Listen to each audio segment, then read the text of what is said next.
Uh, 6 years. Later. Welcome to Gatos Gatos Integrated Channel.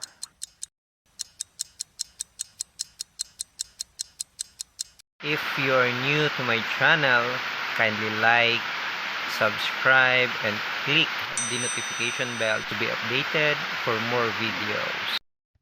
Wow, such a beautiful and wonderful view. Beautiful place. Napakatag rito mga mansan po. Maganda. Yan po yung part ng continuation ng government project, which is farm to market road. Ano po? Ang mostly po ng tinatanim ng mga kababayan natin dito sa lugar na ito ay sugarcane. So far, ayun, pinaikot mong paligid mo, talagang green leafy siya, ano po, talagang green surroundings. Mayroon ding mga mais, may mga tubo po, ang karamihan, ano po. So, sa back part po neto, ito din yung continuous part na inaalagaan ng Department of Environment and Natural Resources, or DENR, with collaboration with different agencies, uh, government to local departments, and even uh, private agencies. Kagaya po nun, ma'am sir, ano po mapapansin ninyo, mostly po ng way of living or travel system nila rito ay motor talaga, ano po. So they drove kilometers away from the city proper to provide their necessities.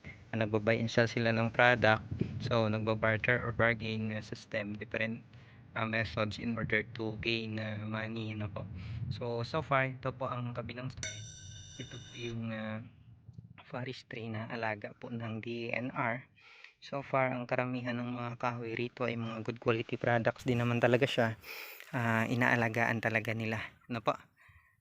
Different kinds of trees ang meron dito, and then on the other side mayroon pa ritong mga usa, ano po, may mga species ng mga wild animals na nandito, gaya ng mga monkeys, deers, ano po, unggoy at mga usa.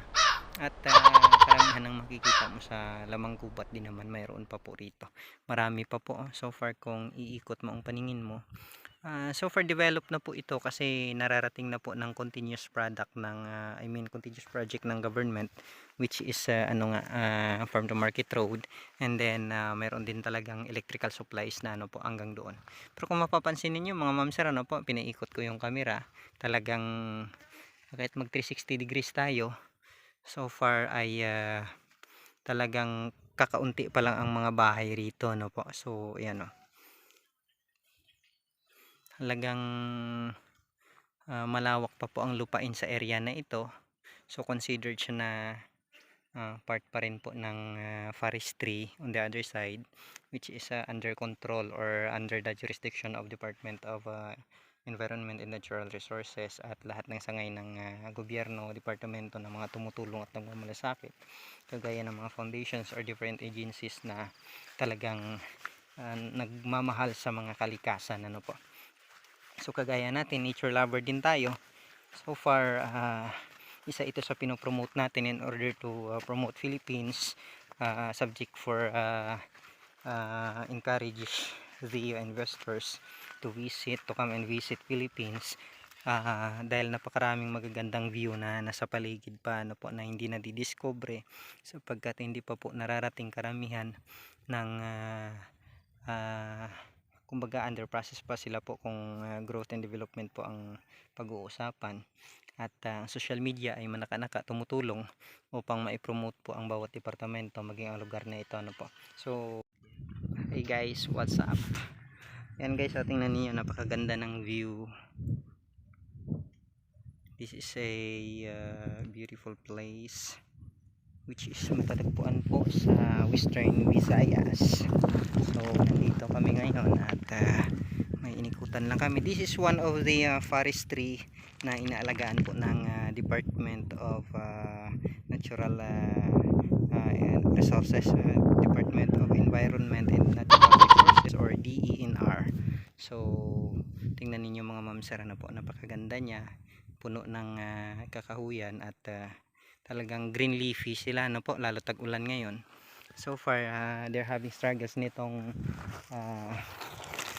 tag-init kasi halos natuyo din naman talaga po. And then for the meantime ay ginagawa itong riprap at ang kalsada, po, in order to continue the farm to market road projects po ng government.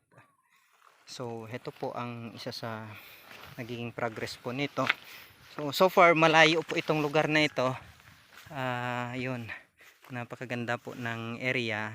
So far kung mapapansin niyo doon sa itaas po, paliko po doon ng kalsada. So from here, so still continuous po ang progress, ang project po, from concreting nitong road at ang riprap po. So napakaganda dito mga ma'am sir, po, sadyang nakakatuwa ang area. Ayun, kung makikita ninyo doon sa dulo, yun, maraming mga sasakyan.